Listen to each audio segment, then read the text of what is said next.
Hello and welcome to Undercommon Taste. This is a podcast where we create and discuss homebrew content for tabletop RPGs. The quest for fire occurred not because anyone knew what the practical uses for it would be, but because it was fascinating. I'm Ian Woodworth, and I'm joined by my co-host James Daly. Today we are continuing our travel through the planes. We've finished with the Echo Planes and the Transitive Planes, and so now we are starting into the inner elemental planes. So we've gone ahead and divided these up a bit because there's a lot to go over. So today we're going to be covering the planes of elemental fire and elemental water. I just have to ask, are there any snakes on the planes? Oh, there's snakes. Yeah. Yes, there's snakes.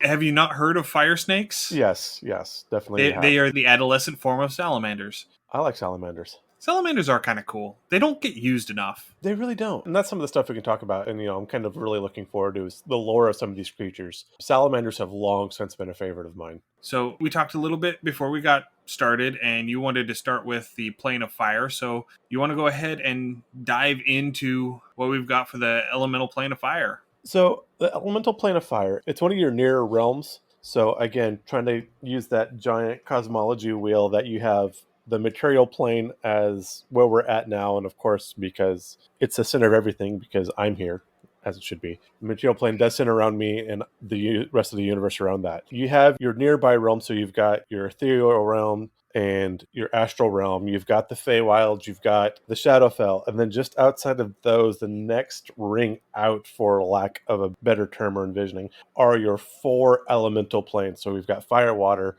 earth, and air. If you're a fan of the Avatar series, you're set. So again, delving into the fire plane I think is one that people tend to use more frequently, just because fire elementals are easy to envision. It's easier to picture mentally, so people go with that. There's actually some really neat opportunities for lore that we'll start bringing up as things come along. The one deviation is that people, when they picture the realm of fire, start trying to immediately envision the 9 hells and the lake of fire and things like that. And these are 2 vastly different planes, so do not get these interposed or interlinked, because they are very, very different. Now, just keep in mind that there are portals between the City of Brass in the plane of elemental fire and the 9 hells. Yes. There are permanent portals that connect the two, but they are 2 very different, very distinct locations. Very, very true. And then the City of Brass is something that I've only recently encountered, and actually had my first encounter with the City of Brass as we started talking about some of these other planes and realms, just even up to a few weeks ago. That concept of that kind of elemental, multidimensional bazaar that I find really cool. And the Another Fine Myth series by Robert Aspin, which was written in the 70s and 80s. So if you like some good pulp fantasy fiction, right up your alley if you like that kind of thing. But they had the City of Diva, which was that kind of thing where everybody would kind of go in, and if it could be bought, it could be bought there. So again, another great setting to put your characters in. Yeah, the City of Brass is probably the single most well fleshed out location in the inner realms. It has multiple editions worth of lore built into it. 90% of the time, if you're going to the elemental planes, you're going to go to the elemental plane of fire to go to the City of Brass. That is the location to go to. So I did want to take a minute to talk a little bit about how the cosmology setup of the elemental planes has shifted from older editions to 5th edition. I haven't moved. What shift? Again, I'm the center of everything. Well, you can still be the center of everything in the 3rd edition version. In 3rd edition, what you ended up having was you had the material plane in the center with the plane of shadow and the ethereal plane kind of balled up on it. And then that was basically floating, suspended in the center of this cube. And this cube was the astral sea, the astral plane. And then on each of the faces of the cube was one of the inner planes. So you had the plane of fire and the plane of water on opposite sides. You had the plane of air and the plane of earth on opposite sides. And then you had the positive energy and negative energy planes on opposite sides.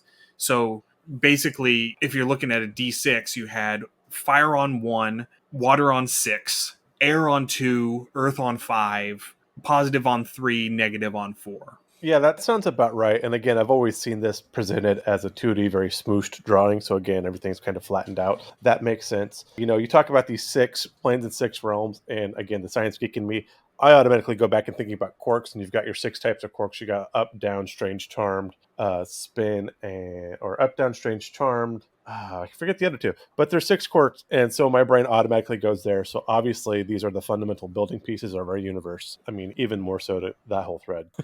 And so in fifth edition, it's a little bit more like a ring around where the material plane and its echoes, the Feywild and the Shadowfell, are still in the center of it. And then the ethereal plane is this nebulous sort of space between the material and echo planes and the inner planes. And the inner planes are sort of on this accretion disk, if you will, around it. And so at the center is where all of the elements are very stable, and they're very very similar to how they appear in the material plane. And as you get further away from the material plane, as you travel further out into the elemental plane, the more primal that element becomes until you reach the edge of it, where it starts to transition into the elemental chaos, where the elements can literally not hold themselves together and they get dispersed into this chaotic whirl on the outside of everything. And you start looking into this, and I mean, the amount of lore that goes into the cosmology for D&D is amazing. I mean, you can find, depending on how far back you want to go, Aristotle talked about how,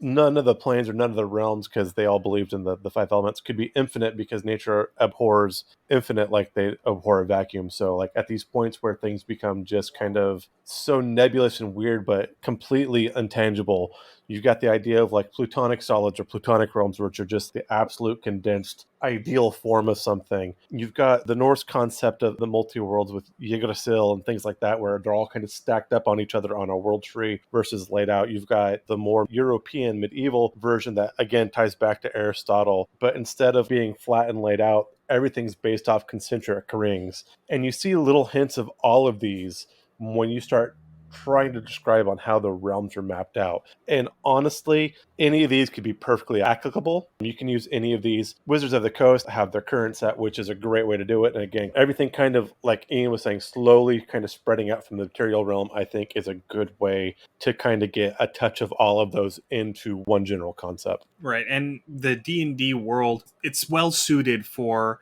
a material centric multiverse, Absolutely. because the material plane is where you're going to be spending 99% of your time and 99% of your adventures. Most of the planes outside of the material plane are just places that you go visit on occasion, and you're probably not going to go to most of them in any one given campaign. You're either going to die or bring back some really awesome loot. Yeah, you will.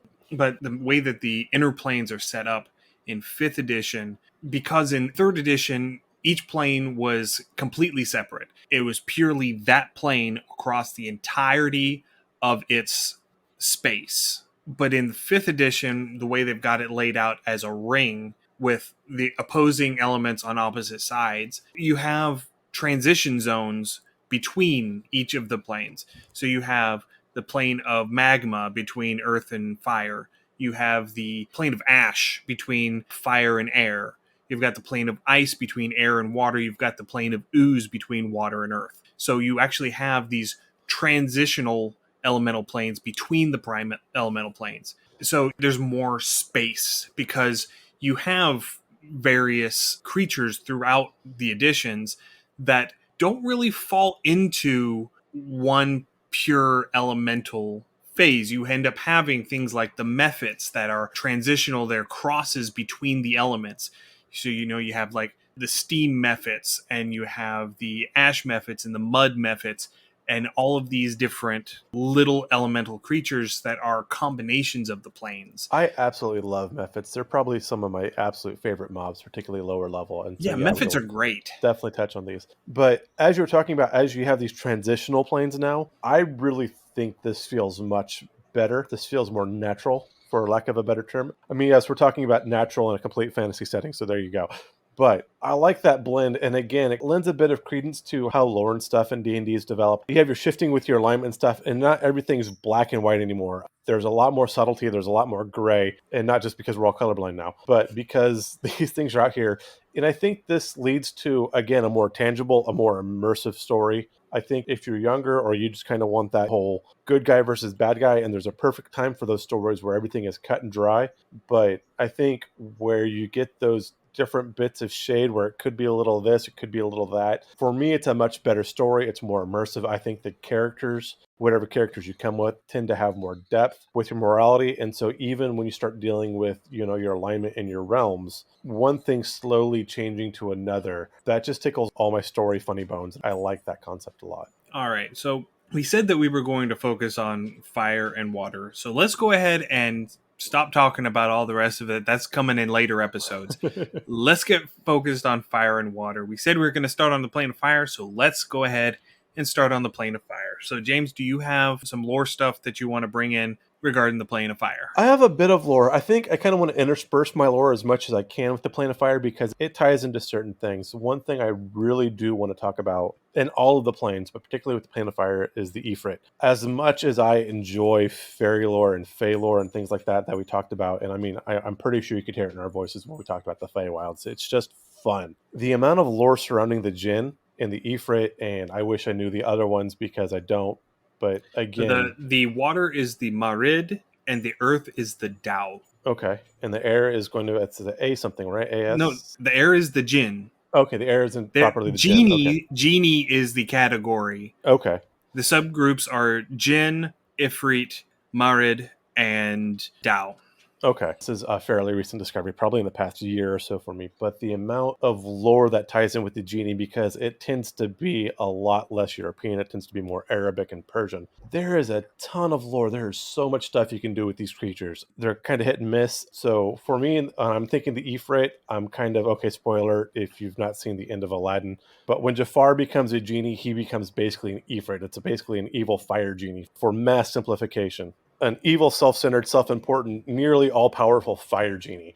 The genies are extremely interesting in the way they hold themselves, the way they interact. There's actually some tie-in with Jewish or Yiddish lore when you start talking about the Seals of Solomon and the building of the Jewish temple way back when, the first Temple of Solomon. Just the amount of material that if you get outside of what you're normally used to, or at least for me, so much lore. And again, here's a creature that can just grant you wishes because that's what they can do. So again, very fairy-like in that regard. And also very fairy-like that if they grant you a wish, there's almost always a hook somewhere where a fairy would grant you a wish for personal power or to somehow get some semblance of control or power over the person asking for the wish. The Ifrit tend to manipulate or twist their wishes just because they like messing with people, just because they're mean and sadistic and because they can, because a lot of them, they are bound by whatever spell or obligation to grant a wish. And so it's that, malicious compliance, I'm going to do it, but I'm going to do it my way. Right. And in that way, they're very similar to hags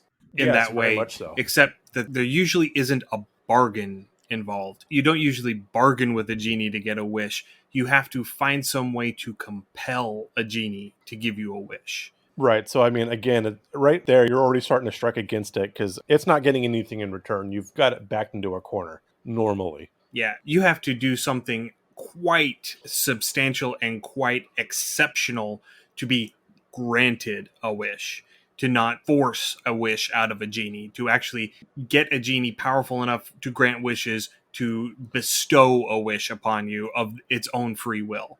Right. Actually, I think, aside from Aladdin, which most people know, and that's actually coming from 1001 Arabian Nights, which is old text. And again, you get a chance to read that one. That's where most of your like Aladdin and Sinbad and stuff come from. That's a great set of stories to read. Recently, though, The Witcher, the books, they actually cover some genie wishes fairly well. And I think it was in this series. I don't recall exactly because I wound up reading the books about the same time. And then my sources of entertainment kind of blended together. But The Witcher actually covers some genie and some genie wishes fairly well. That made things kind of interesting to adapt to. So I thought that was really well done. And The Witcher, primarily being initially written by a Polish author. Again, coming from a slightly different angle of things, which is good. And that's a great thing with D&D and just books in general. If you can get outside of your own culture base and kind of be able to see different things, it really does cast a light. So the thing that you see all the time, now you've got Robin Williams with a giant genie voice, or is it this really insidious thing, or is it this trickster spirit? Genies were also covered in Neil Gaiman's American God for just a tiny little bit. I think there was a chapter that dealt with a genie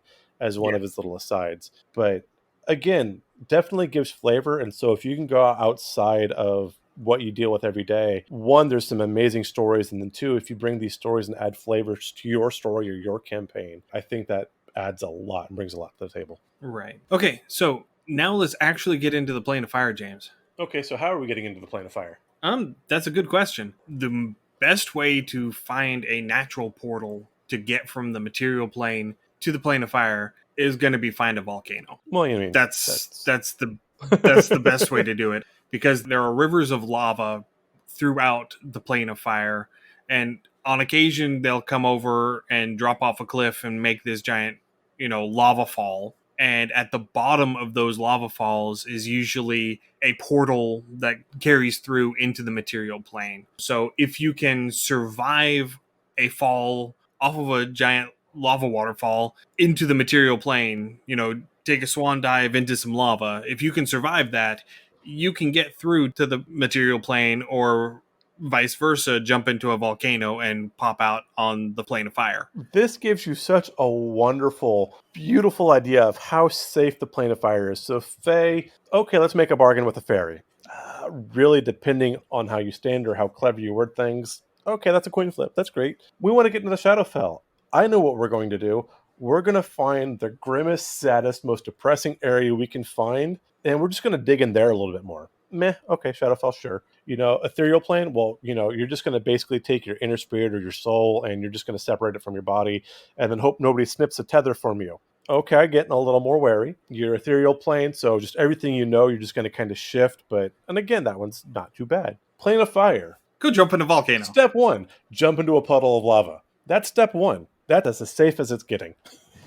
Yeah, that's the only way you're really going to get to the Plane of Fire without like a plane shift spell. Right. At least from the material plane. Yes, you can find curtains to the Plane of Fire within the ethereal plane. So if you can get into the ethereal plane and wander around for a while, you can get into the Plane of Fire that way. Look for the big orange door. Yeah, pretty much. So the portals to the Fire Realm in the ethereal plane, per the text, per Wizards, is always orange. Yes. There may or may not be Kool-Aid Man standing there. No, I kind of want Kool-Aid or some Tang. Either way. Maybe some Sunny D, some orange drink. So the Plane of Fire in 5th edition is actually much less dangerous than it used to be. In 3rd edition, if you went into the Plane of Fire without some sort of, say, ring of fire protection or the Endure Element spell or something along those lines, you would take 3d10 fire damage per round that you were in the fire plane. Yes. Yes. Every 6 seconds, you take 3d10 fire damage. And this is why Johnny Cash no longer plays D&D, because he fell into a burning ring of fire. And that is getting cut from the episode. No. It's a bad pun day. Yeah. So now the Plane of Fire uses the extreme heat rules in the Dungeon Master's Guide, where it starts off every hour that you don't have certain amount of water to drink, you make a Constitution saving throw versus exhaustion. It starts as a DC 5. You have disadvantage on it if you're wearing medium or heavy armor, or what they're considering heavy clothes, so like winter gear or something like that. Not sure why you'd be wearing winter gear to the Plane of Fire, but you do you. Well, you didn't want to be cold, so you wore your parka before you jumped into the lava pit. So we're Sam McGee? Is that what it is? Yeah, pretty much. Okay. We had to bake those potatoes somehow. Yeah. Kudos to anyone who got that reference. So it starts off as a DC 5 Constitution save. Every hour after that you make the save, the DC increases by 1. So first hour it's a 5, then it's a 6, then it's a 7, then it's an 8, until you either leave or you accrue 6 levels of exhaustion and die. Well, there's that. And the plane is described as being a plane of ankle-deep cinders with this faint glow from these rivers of lava throughout the plane. So you go that, but even kicking back to the third edition version and before, there were a lot of ways to kind of get around that fire damage. The simplest, most effective way is even in the basic set rules, you can get armor of fire protection. There's several spells that we'll touch on that also grant you protection against the elements or protection against fire. So if you had a chance to prepare, or as a DM and you need to get your party here, there's gifts, there's treasures, there are things that you can get your party so they won't just immediately burn to a crisp and die. Right. And if you have access to somewhere that has a direct portal to the City of Brass, because there are direct portals from the material plane to the City of Brass, the City of Brass itself does not have these extreme heat conditions. Right. So if you were able to teleport yourself directly into the City of Brass, you'd be fine. It's just Exactly. that, if you were doing a Planescape adventure and you come in through Sigil, you can see the City of Brass from the doorway into the Plane of Fire out of Sigil, but you have to cross the plane to get there. Right. And most of your spells, so the plane shift spell, it'll get you close. Plane shift in and of itself will only get you close to the City of Brass. You can say that you're wanting to go to the City of Brass and you'll show up and you'll be able to see it, but you'll maybe, 5 miles away, and you'll have to trudge through the plane, through all of this ash in order to get to the city. Yes. And again, going through, I mean, I don't want to throw out stats because every adventure is going to be different, but most of the time, if you are going into the plane of fire, the DM either wants to send you specifically to the City of Brass to collect something or run some errands for some gin there, or you're going to deal with fire elementals and just, do your best impression of a hot dog or a s'more. But most of the time, if you're in the plane of fire, you're going to be interacting with the City of Brass in one form or another. Either you're finding equipment, you're getting a spell, you got shunted there somehow, and you needed a refuge, and now you owe people favors, anything like that. And again, having it where it was built to be a nice little kind of safe zone within that plane of fire is obviously going to bring people there, because you can find nearly anything and everything within the City of Brass if your party's needing rings of fire protection, some extra magical scrolls, something along those lines. Absolutely 100% will be found in the City of Brass. So another detail that really cements how much focus that they have put onto the City of Brass from edition to edition. Just reading through the description in the third edition Manual of the Planes, the City of Brass is this floating island over this bed of obsidian that is covered with a brass dome that is 40 miles across. It is huge. Stupid huge. And the fact that, you know what, they didn't throw out numbers. They literally built in 40 miles worth of lore. Yes, absolutely. You take any adventure and the amount of stuff that you can do in Podunk Town 1 in Wizard's Guide to whatever, as much lore as they have in that town for probably, a good quarter mile at most, 40 miles of lore on multiple levels. I mean, and the City of Brass has, all of these different locations. You've got the palace where the charcoal throne is, where the Sultan of all Efreets is. You've got the upper crust district. You've got the district with all the portals. You've got the district with all of the artisans. You've got the district with all the smelters. You've got the port on the Sea of Fire. You've got the Rookery, which is this lawless zone that even the Sultan's guards, Ifrit guards, don't really like going into if they don't have to. It's got slums, it's got a high-end residency, it's got all of these things. It's got this huge layout to it with so many details to it that you really could, in theory, run an entire campaign within the City of Brass. You could run an urban campaign in the City of Brass and just never leave the city. Very easily. There's a lot there. And then even going through later in fifth edition, and they may have started it in fourth. Again, unfortunately, my background in fourth edition is extremely weak. But they started building in some internal conflict among the Efreet. And so now you've got different levels. And like I said, the Efreet and the Jinn and the genies themselves think that pretty much they are the pinnacle of creation. They are the best of existence, and everything is beneath them. And now you've even got this amongst the Efreet. So now you've got some power struggle and politics going on amongst the different Efreet and the different types of genie throughout this. So, like Ian was saying, very easily could do an entire cityscape or urban campaign with all of this back and forth between factions or whatever you want to build. And that's just within the city itself. The wilds outside the city, there's so many different things that you can throw at your characters that there's just so much you can Yeah, you do. have, Efreet enclaves, you have Azer settlements, you've got fortresses, and just this whole setup. You've got roving bands of salamanders, you've got, magmen and mephits and fire giants and red and gold and brass dragons. You've got things like, I'm not sure if it's come across to 5th edition yet, but in 3rd edition there was a creature called the Thokwa, which, think of a purple worm, now make it fire. More fiery. Just add some fire on there. A couple jalapenos and a habanero, we're set. Yeah, the Thokwa is this giant fire worm thing that is absolutely terrifying, and they are native to the plane of fire. And there's also one creature that I really enjoyed was the Pyro Hydra.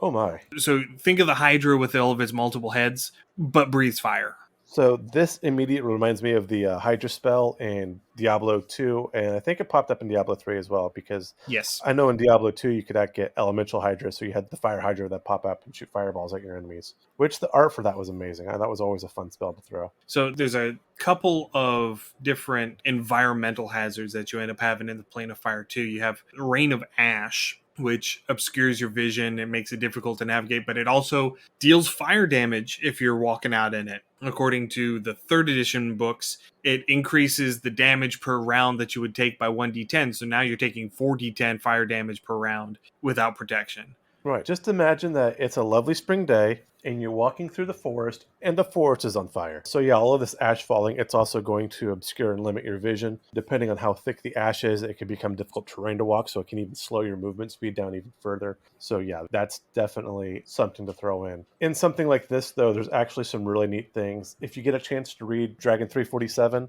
they actually did a good edition on the fire plane and something called the Ash Willow, where they're basically burnt out cinders of trees. It's not a happy place, it's not a pretty place, but it actually does give your characters a break from the heat, so you could actually have like this half-burnt forest where your players could run and get refuge and possibly maybe take a long or short rest if they have need, which is kind of cool. Another thing I wanted to bring up that's from the Monstrous Compendium number 3, that's really cool. Elemental Homunculus. So much like Luke hid out in the Tauntaun, you can just wear a homunculus suit and kind of walk around with fire resistance or any kind of elemental resistance you need. The thought of that, because now I'm thinking of Gluttony from Full Full Metal Metal Alchemist. Alchemist. Yeah, just kind of like stepping inside a Gluttony and just kind of like walking around all pudged.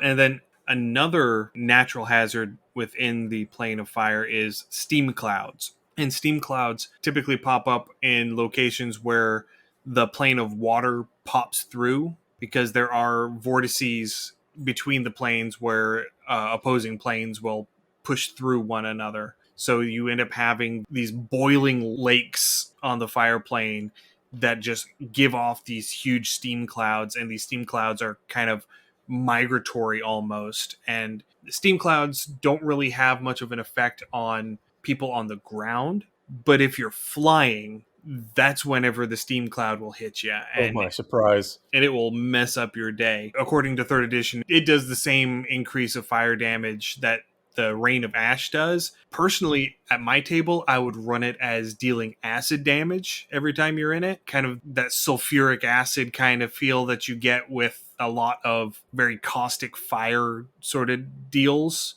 Sort of an acid rain kind of feel to it.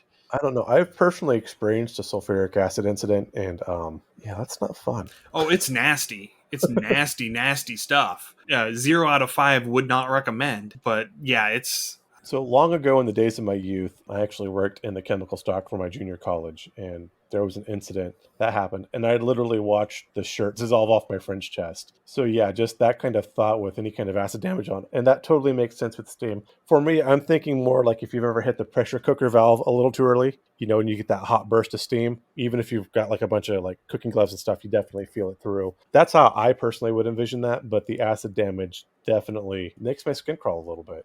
Yeah, it just drives home just how dangerous it actually is. Right. Yeah, so and then like we were saying, for the natural portals going in, volcanoes, and I would even put hot springs, because hot Yes. springs are usually on top of semi-dormant volcanoes. So like Yellowstone is sitting on top of a super volcano that if it ever goes up is going to like obliterate a third of the US. And the rest of the world with it. Oh yeah, and the rest of the world is going to perish in the ash cloud. So there's that. But I would also say that during or in the aftermath of huge conflagrations, so like massive wildfires, Oh yeah. you would find that are if you had something like the Great Fire of London in 1666, where it just flattened entire districts of the city, or the Great Chicago Fire, or the fire that swept through San Francisco after the earthquakes in, was it 1903? Oh six. 1906. So yeah, those sorts of events where you have these just massive super hot fires, those would be the sorts of things where it could be enough of a concentration of pure fire to actually create a bridge, which if you're playing, say, an evil campaign and you need to get to the elemental plane of fire, and there just happens to be this perfectly good flammable city nearby. I may or may not have burnt down a halfling caravan or two in my time. I've heard these stories, James. I know that you have. Yeah. Halflings are flammable, particularly when you douse them in oil. Yeah.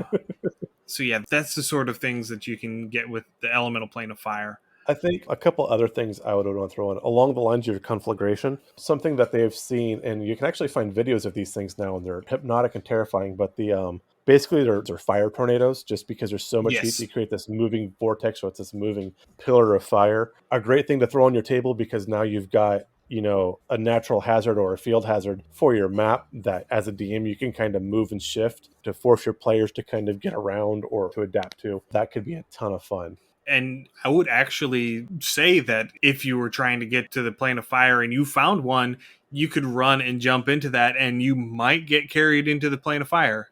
You might just Turn into a hot dog. yeah, you might it might just treat you like an air fryer, but That would actually make a really good portal. And then you could yeah, have like the witch sitting there riding her thing like in Wizard of Oz, except it'd be all fiery. Yeah, I I'll like get that. you, my pretties. That's actually, yeah, that's a really fun implement. I'm going to take a moment with that. A couple other natural hazards or elemental hazards as it's listed in Dragon 347 that I thought were really neat. There's a thing called an ember root, which it's a native plant that looks like a shriveled burnt coconut. But if you pull the coconut part up off the ground, the plant itself isn't edible, but the root has a special water that's specifically for the plane of fire that's always drinkable, and they say it's always around 70 degrees, so it's like a really nasty room temperature water, but it's drinkable. And so if you're going back to 5th edition rules where unless you have water you start taking this exhaustion damage, throwing some of these ember roots out, so maybe you take like a perception check or a survival check, a nature check for your druids or your rangers or whoever, maybe they can find that maybe these plants are edible, so there's some sort of plant life to drink from to preserve your party, which is actually a great idea. Did you have something to throw on that? No, No? no. Okay. Another really cool thing, and just I read about this, and just again, the picture I got, the mental image I got, this is really cool. But cerulean magma. So this magma is so hot, it's burning blue. It's blue magma. Yeah, that sounds terrifying. And on this, just because, I'll actually read this per the text, but a pool of cerulean magma tends to be roughly 20 feet diameter. Within 100 feet of the pool of cerulean magma, fire resistance or magical or natural is halved. Fire immunity is unaffected. Fire damage, including that from the plane itself, is doubled. The green smoke created by a pool of cerulean magma covers a 40-foot diameter area centered on the pool, and the green smoke deals 2d8 points of acid damage each round to anything within it. With a DC 18 Fortitude save, halves the damage.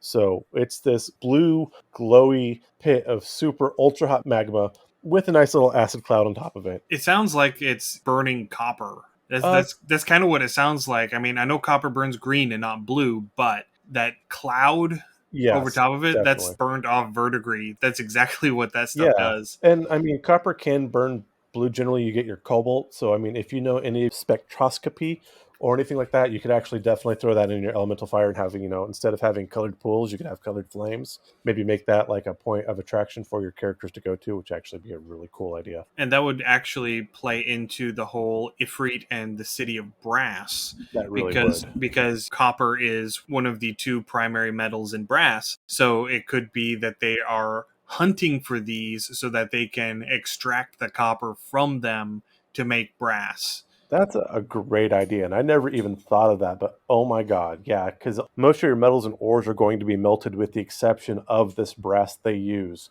So yeah, definitely trying to find mining nodes or mineral patches for that. What I was initially envisioning when I heard the cerulean magma was the blue tiberium in the old Command & Yeah, Conquer games. You know, that whole, one, it's blue and it's just a great color, and then if you started walking through it, you know, you take poison damage or whatever through right, it. yeah. So that's kind of what I was thinking with that. And then the last elemental thing that they post in this Dragons for the Plane of Fire, which is beautiful and terrifying at both. So you've got the elemental plane of fire, everything's going to burn you to death. And then you have ebony motes, which are these little floating pockets of pure darkness and cold. So it's the exact opposite. And again, per the text, an array of ebony motes covers an area roughly 400 feet in diameter and lasts 5d6 rounds. Ebony motes usually move in a straight line at a speed of 90 feet, though occasionally they move sporadically. An ebony mote array cloaks the area within it in darkness as the deeper darkness spells and deals 2d 20 points of cold damage per round to any creatures or objects within it with a DC 15 fortitude save takes half damage. So again, it's just these pockets of utter absolute cold and darkness just to keep things interesting. Yeah. And one thing to keep in mind, because you have lava all over, the damage per round for falling into lava is 20d10 fire damage. Just keep that in mind. Just a brick of D10s. Keep that in mind before you take that initial jump into the pool of lava that may or may not be a portal. Yeah. Make sure that you have something that gives you fire immunity before Yes. you do that. And remember that you can drown in lava. So there are some lava rivers that flow very quickly. And so you still have to make the athletics check to swim in it. And even if you are immune to fire, you can still drown in it the same as you would drown in water on the material plane. Absolutely. And the thought of drowning in lava is absolutely terrifying.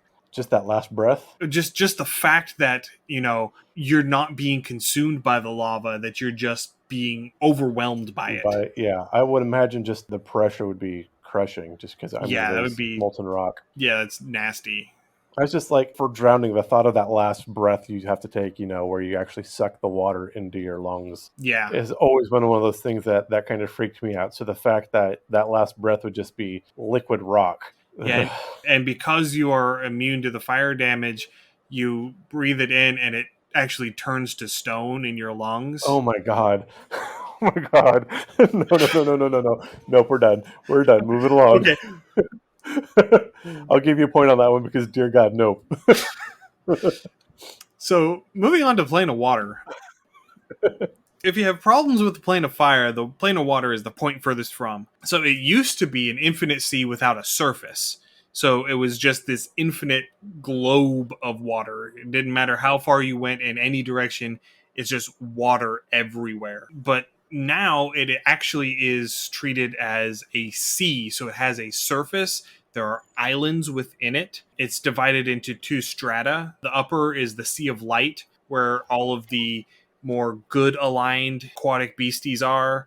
That's where you find your tritons, where you find your merfolk and your sea elves and your marid, so your water genies. They're all up in the Sea of Light. And then in the darker portions, in the lower portions, you have the darkened depths. That's where you find all your evil water stuff. That's where you find your kraken and your aboleths and your marrow and your sahagin.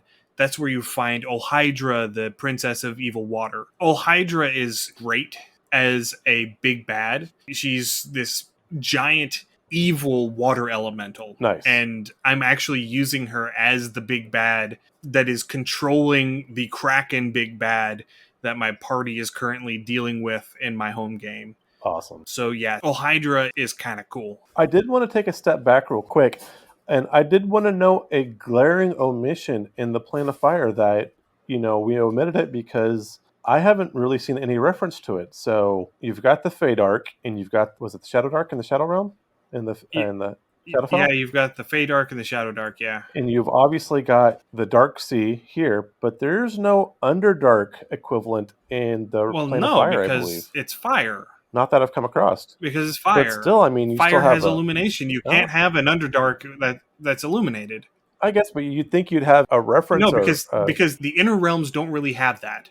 okay, The plane of water only has this because of the nature of water. water. Fair enough. Because you have that deep dark ocean, you have the dark depths, you have, like, the bottom of the Marianas Trench, you have those sort of super dark creepy places, and so Gotcha. there has to be an analog to that in the plane of water. Okay, that makes perfect sense. I wasn't sure if there was supposed to be a. No, Okay, no, there is not an underdark equivalent outside of the Echo Planes. there needs to be. Imagine fire elves, fire drow. James, just stop.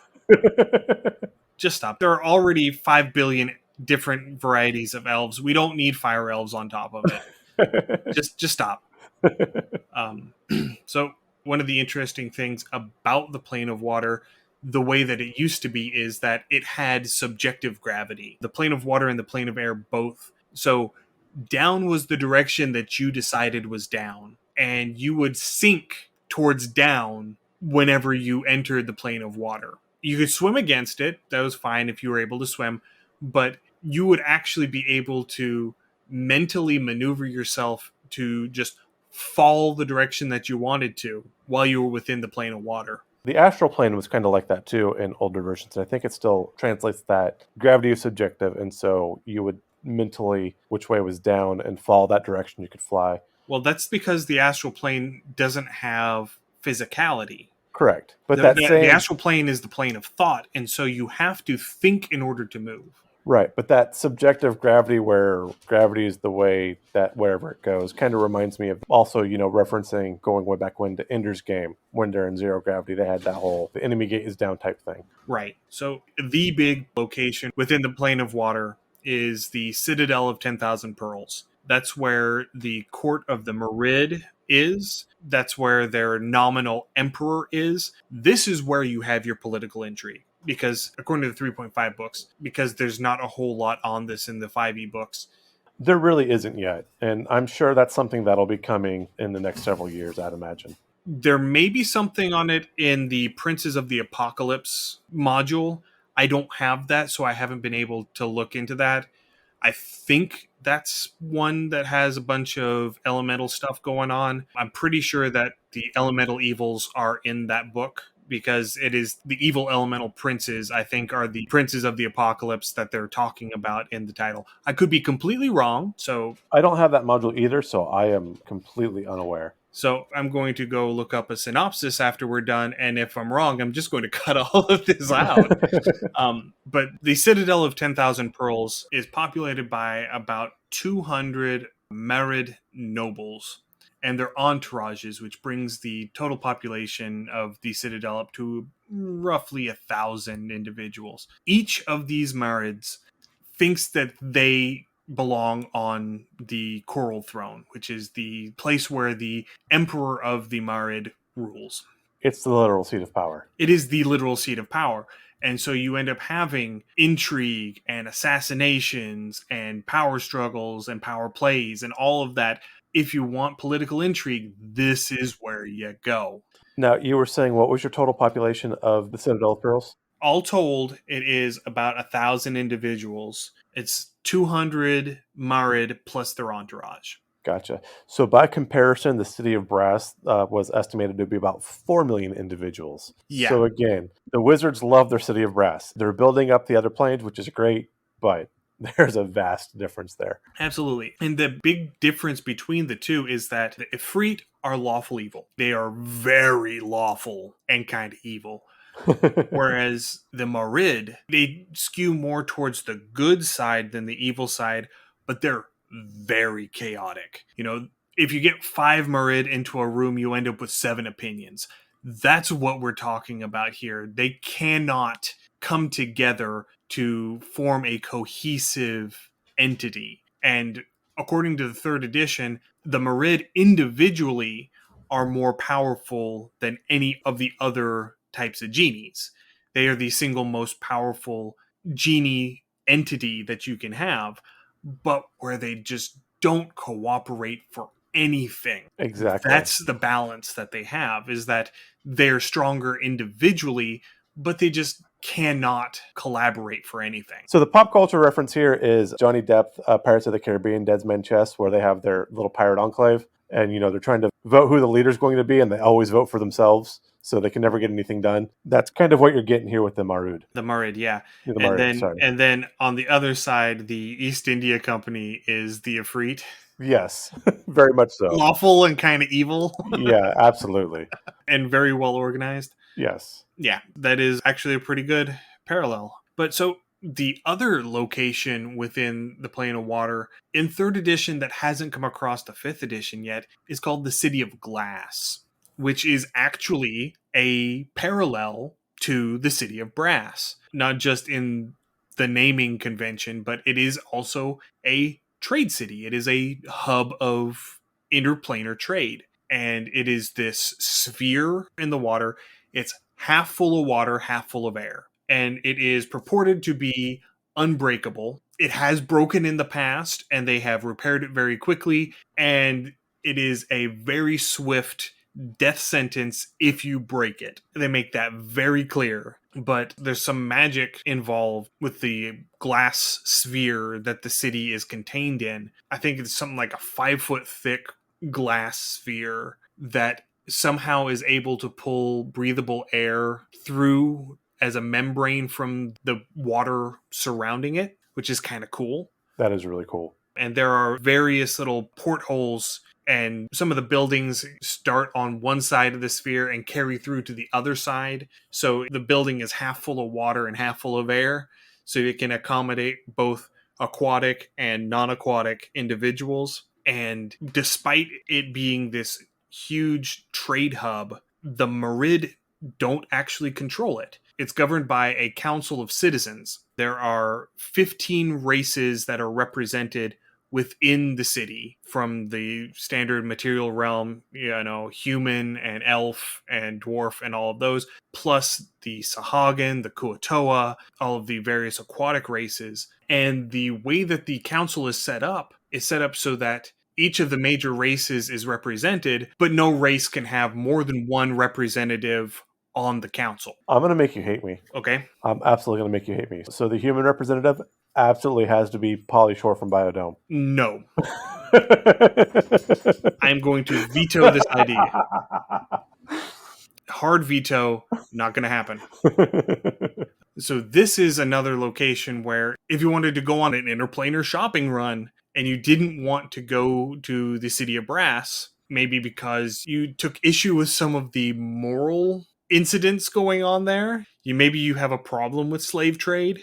Understandable. The City of Glass could be an appropriate alternative to the City of Brass. Absolutely. Now, in Game of Thrones, was it the city of Karth that was ruled by the council? Yes, I think so. Where the warlocks were, correct? Most of the free cities were ruled by a council. Right. So Bravos was ruled by a council. Karth, I think, was the Wise Masters, I think. Okay, that's where the warlocks were. But yeah, again, it was that conglomeration. So again, those are the big slaver cities. But again, if you want to kind of get a touch point on how the city would operate, in familiar lore, it'd be something along those lines. So again, the opportunity for political intrigue, some backbiting, some things like that, someone trying to squeeze out a little bit more power in a corner wherever they could, or riches or whatever else. Oh, there's a perfect D&D analog to this. Okay. Waterdeep.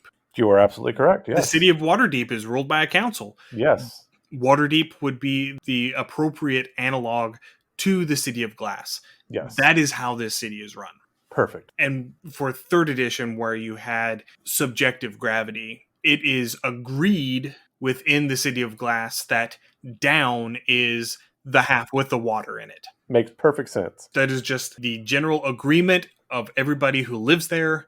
Down is where the water is, so up is where the air is. That just helps the interplanar travelers figure out how to orient themselves within the city. I haven't seen any depictions of it. I kind of want to think of it like, I would probably run it as like this sphere with all of the buildings built on the inside of the surface. So it actually is kind of a domed city, like an inverted domed city. So like the buildings grow like barnacles? Yeah, That'd be actually really freaking cool. yeah, that's kind of what I'm thinking. And then down is, instead of down being where the water is, down is the surface on the inside of the sphere. I like that a lot. That's actually a really, really cool idea. And then you have this sort of open space in the middle where you can look up and you can see where the division between the air and the water is, and that way you can orient yourself within the city as to,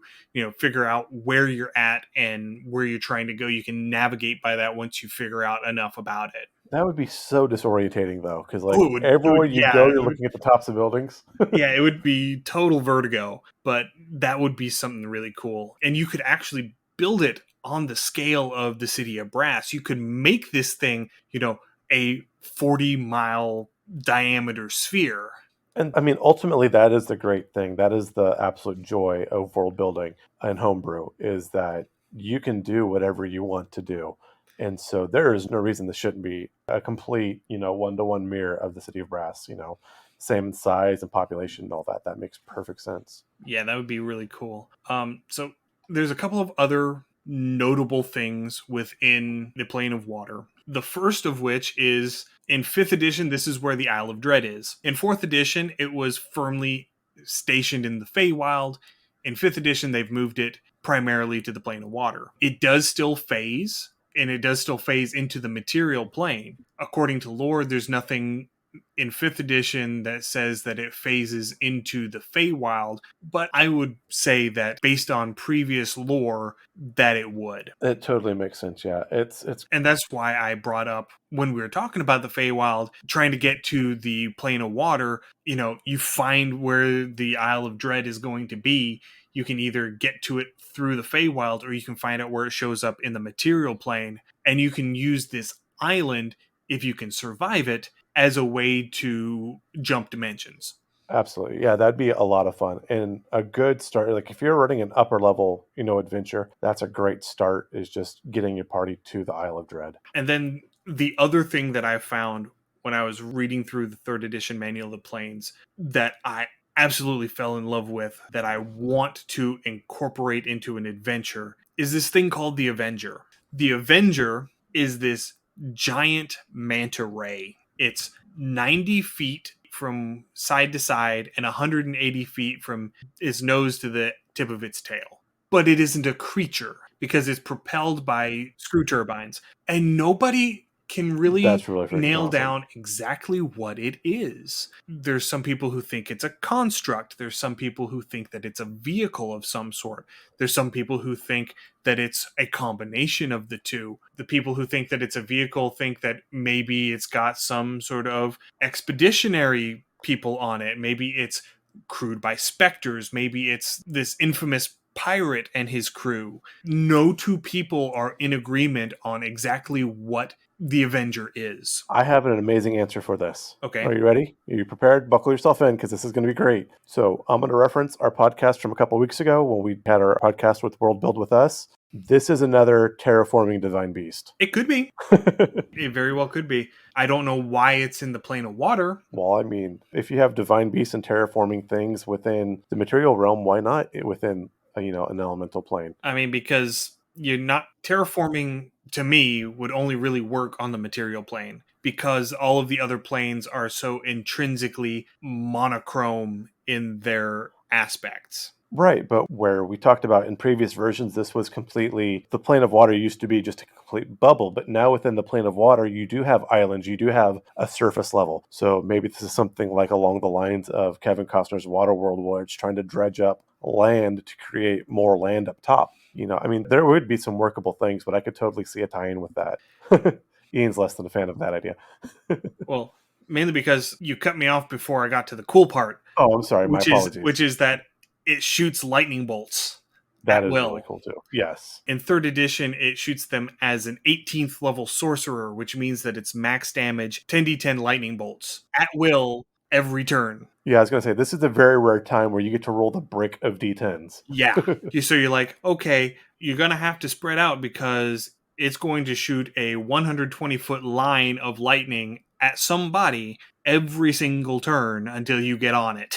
Right. And even then, it might still be shooting at you. And the Avenger itself actually leads to something really neat and fun as far as storyline or whatnot to go with, as far as a party or anything like that. Where the plane of fire, everything is so hot that most of your metal components would slag out or break down. The plane of water really leads itself to maybe like a steampunk type adventure where you could have a lot of these mechanical things. I'm thinking like 20,000 Leagues Under the Sea or things like that, where you've got like the old diving bells or you've got the old steam engines or even early mechanical electrical things. And electrical damage is huge in the water plane. A lot of things where, like I said, where you're going to have a lot of elemental fire damage in the plane of fire.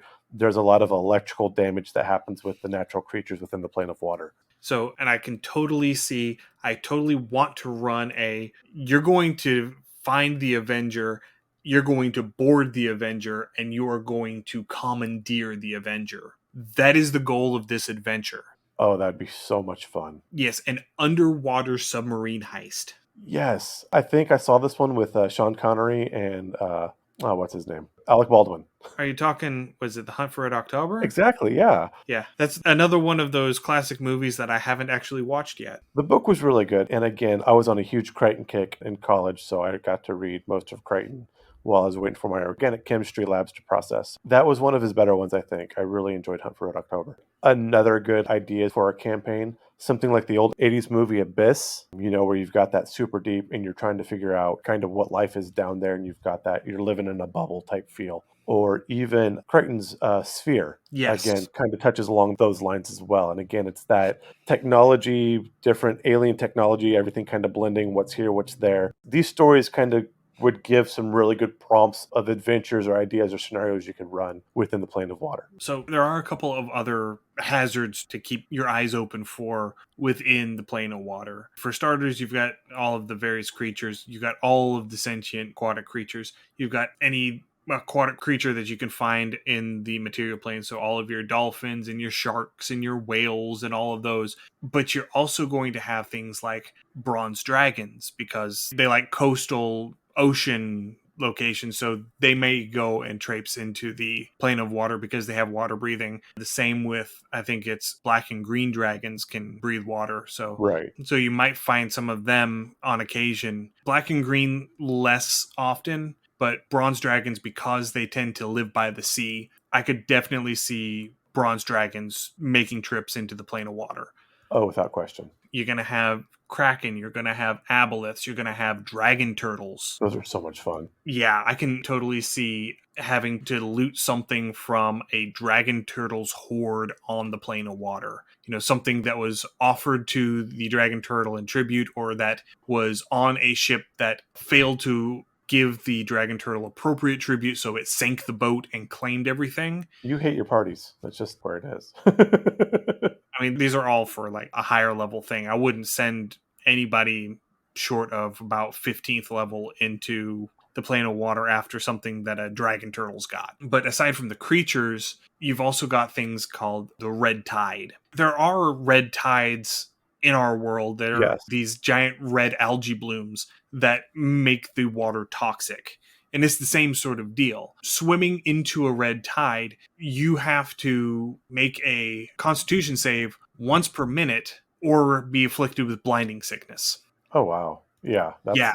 And they can be as small as, 40 feet across, or it can stretch for miles. So yeah, it is definitely something that can be a big hazard to contend with. If it's something that's small and what you're trying to get to is in the middle of it, you can make a quick in and out. But if it's a big area, like multiple miles wide, then you have to think about how you're going to get around it. Or if what you need is inside of it, figure out how you're going to get into it, figure out if this patch of red tide is stationary or if it's moving. If it's moving, then figure out how to get out of its way until it passes by and then wait. Or if you're in a time crunch, do you wait for it to pass so you can get to your location safely? Or do you risk swimming through it to get to your location and have more buffer of time? So these are all things that you can throw in that would make a really interesting dynamic in an adventure, a really great environmental hazard. I like the environmental hazards that can possibly move. And again, it's so much you can do with a map that can change it, take a boring map and make it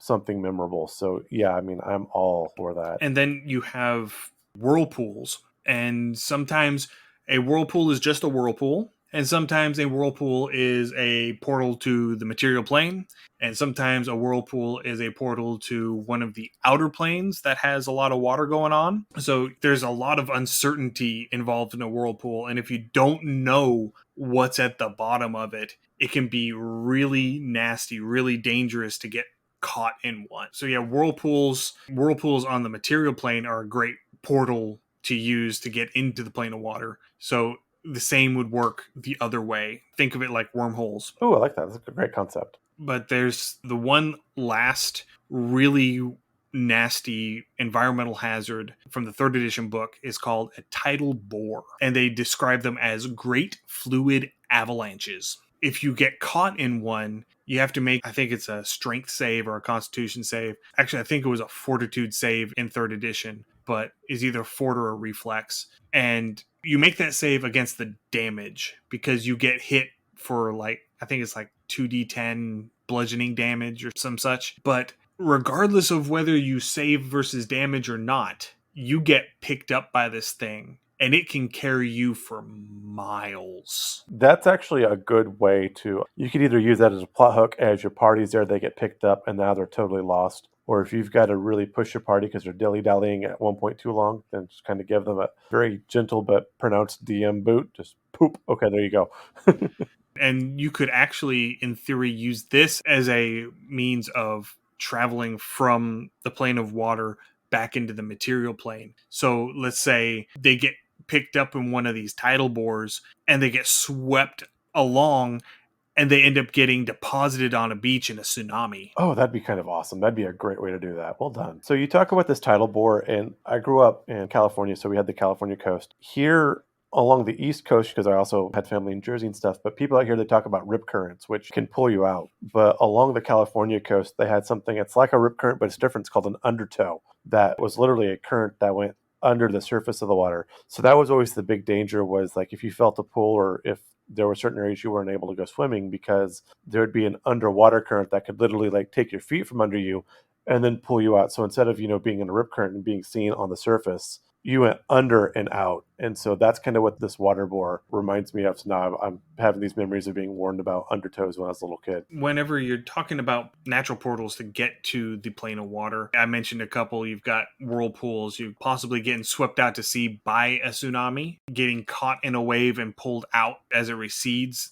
That might be violent enough and enough just aquatic energy going on to rip you into the plane of water. I can totally see this area where these tsunamis are semi-regular. Maybe there's a lot of volcanic activity or something, so you have a lot of earthquakes. But whenever the signs appear, you absolutely make sure that you get out of wherever it is, because the people who get sucked out to sea by this wave never come back. Their bodies are never found, and it's because they get pulled into the plane of water. That'd be a great explanation for that. I like that. Another way I would imagine is like if you've got a diving party and you do a shipwreck or something like that, but you've got the people that explore the underwater caves. That would be another great. So you go into a cave, you get lost, you come out, and now you're in a different plane. So like deep sea trenches, that would be a Oh, great perfect. Yes. that would be a great way to get into the darkened depths. Powerful storms, hurricanes, typhoons, water cyclones, all of these sorts of very powerful storms are good ways to pull, especially if they're on a ship at the time. Because in 5th edition, now where the plane of water has a surface that it didn't have in 3rd edition, because it has a surface, there are ships that get sucked into the plane of water and they're just stuck sailing on the plane of water because they're trying to find another whirlpool or another portal that can take them back to the material plane. But until they do, they're just stuck floating on the plane of water. Yeah, and anything like Maelstrom, Whirlpool, Cyclone-ish kind of has that whole portal feel to it anyway. I'm not sure if you intended these with water cyclones, because they could be considered such as well, but again, we had the fire tornado, so just a good old-fashioned water spout. Yeah, that's what I meant. Okay, I wasn't sure. But Well, I yes, mean, cyclone can cover so many things. I wasn't sure if that's what you were particularly meaning or if that was just kind of lumped in. if I remember correctly, hurricanes and typhoons are both technically considered water cyclones. Yes. It just depends on where they form, in which ocean they form, and where they make landfall, whether it's a typhoon or a hurricane. Any spinny weather in the water is a water cyclone. Yes, but there's an interesting way to use the plane of water to venture into the outer planes. So both the river Styx and the river Oceanus Oh, have vortices that connect to the plane of water. that makes absolute perfect sense. So if you can find the right vortex, you can get onto the river Styx to get into the Nine Hells or the Abyss. So are you sailing away? Maybe. We can't go further than that because of copyright. Fair But enough. and then if you're wanting to get into the upper planes, if you can find the vortex into Oceanus, that carries you into Arborea or Elysium or the Beastlands, and it takes you to the Gates of the Moon, which is in Eastgard. So you actually have connection to 4 of the positive outer planes, 4 of the different good aligned outer planes from the plane of water. You just have to know where to go. Right. And again, I hadn't even thought of that. That does make perfect sense. Yeah, it is a brief throwaway line in the 3rd edition Manual of the Planes that both of these rivers have a vortex that connects to the plane of water. But these are sorts of ways that you can use natural portals to get to where you want to go. So if you're in the material plane and you want to get to, say, Elysium, because the headwaters of Oceanus are in Elysium. I think they're on one of the layers of Elysium. It goes through all 4 layers. And so what you can do is you can sail into a hurricane. It's crazy, but it might just work. It's just a little bit safer than jumping into a pool of lava, but not a whole lot. Not a whole lot. It requires less preparation ahead of time, but you might still drown. So you can sail into a hurricane to get yourself deposited onto the plane of water, find your way to, say, the City of Glass to get yourself a navigator or a guide, or maybe you can find, before you even leave, find, say, a Triton or a Sea Elf who knows the plane of water and can be your guide once you get to the plane of water. Get to the City of Glass to orient yourself, then find this vortex to Oceanus, get onto the river Oceanus from the plane of water, and now you're on your way to Elysium. I like it. So that's how you can get from the material plane to Elysium without 7th level spells. Yeah, I like it. Now, there was one thing that I'm surprised you didn't mention, particularly when you were mentioning some really awesome monsters within the plane of water. And I have to throw this in. I can't let this escape because, again, this ties in with 1, an awesome monster, and 2, a way to actually get into the plane of water, as we've discussed within the same thing. But your party could be out there, doing its whole Wellerman thing, singing their sea shanties, and you come across the Leviathan. The Leviathan itself is just a freaking awesome monster, but also as an action can create its own tidal wave. So you could sit there, come across this Leviathan, do a little bit of damage to it, whatever, not knowing or knowing and just being fully hubris enough to try it. It creates a tidal wave, pulls you into the plane of water, and then thinks it's going to strand you there, or you could continue your fight within the plane of water. Either way, both of those could be a lot of fun. Yes, and with the introduction of the Elder Elementals in Mordenkainen's Tome of Foes, I think the Leviathan is actually in Mordenkainen's, yes, that is correct. And that is another one of the big nasties that lives in the darkened depths, is the Leviathans. So yeah, that would definitely be another way to get across, probably unintentionally. Yes. Again, unless you were like trying to do a whole Moby Dick thing and just, you had Captain Ahab with his peg leg and he's sitting there going to get vengeance on the Leviathan, so you got looking for it. I don't know why exactly you'd want to pick that fight, but crazier things have happened. Yes, absolutely. All right, so I think that just about does it. Awesome. This has been a lot of fun. A lot of things to consider. So much you can work with just these 2 planes, and we've got 2 more just as good lined up for next week. So I'm actually kind of looking forward to getting into these as well. Yeah, next week we're planning on doing the planes of air and earth. And then after that, we're going to do the transitional planes. So planes of ice, ooze, ashes, and magma. Magma. And at some point in all of there, we're going to briefly touch on the elemental chaos because there isn't a whole lot going on in the elemental chaos. Chaos with who? The elementals are about the only things that go out into the elemental chaos, and even they don't like going out there, and they don't stay out there very long because it's basically where the elements have become so pure, they've become so volatile that they just sort of spin off and intermingle, and you have some weird stuff going on out there. I like weird. And it is super hostile, so you don't really touch it. No touchy. Yeah, no touch the fishy. So thank you, everyone, for bearing with us and joining us for our trip into the plains of fire and water today. If you have any comments or suggestions or ideas that you would like us to run with, please send us an email at undercommontaste@gmail.com or send us a direct message through our Twitter account at UCT Homebrew. I'm still doing my Shakespearean Insult page-a-day calendar inspired roleplay prompts. You've had some really fun prompts pop up the past week.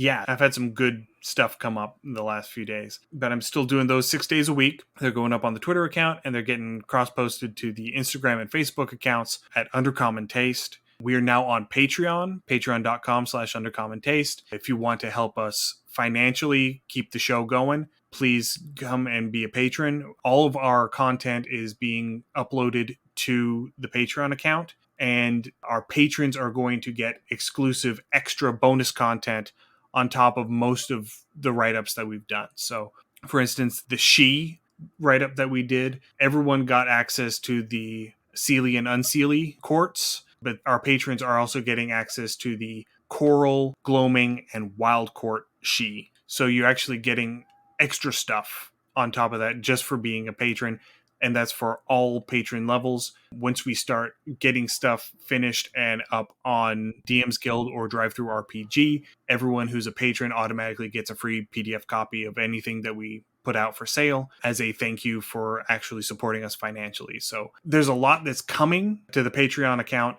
It may or may not be there yet by the time this episode comes out. I'm working on getting our backlog of stuff put up onto our Patreon account and starting to work through all of the extras. So once we get all that stuff up, all of the new stuff, patrons are going to be starting to get some exclusive content. So we're very excited to provide extra stuff. And so if you could provide us a little bit of financial support, we would greatly appreciate it. So again, as always, you can find us on most podcasts, but if you want to tell your friends, we can be found pretty much anywhere you can find podcasts. So as always, give us a rating and a review.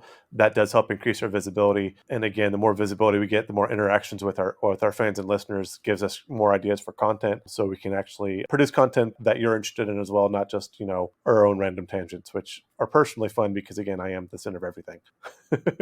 So thank you again for joining us, and we'll see you again next week. Happy gaming all. Thank you for joining us for another episode of Undercommon Taste. If you enjoyed what you heard, please pass it along to your friends. If you have comments, suggestions, or ideas, you can email them to us at undercommontaste@gmail.com. If we like your idea, it may make it into a future episode. You can find us wherever you find your podcasts, and we would greatly appreciate any likes, ratings, and comments you could provide. Find us on social media. We're at Undercommon Taste on Facebook, Instagram, and YouTube, and on Twitter at the handle @UCT Homebrew. If you would like to help support the show financially, please visit our Patreon page at patreon.com/undercommontaste.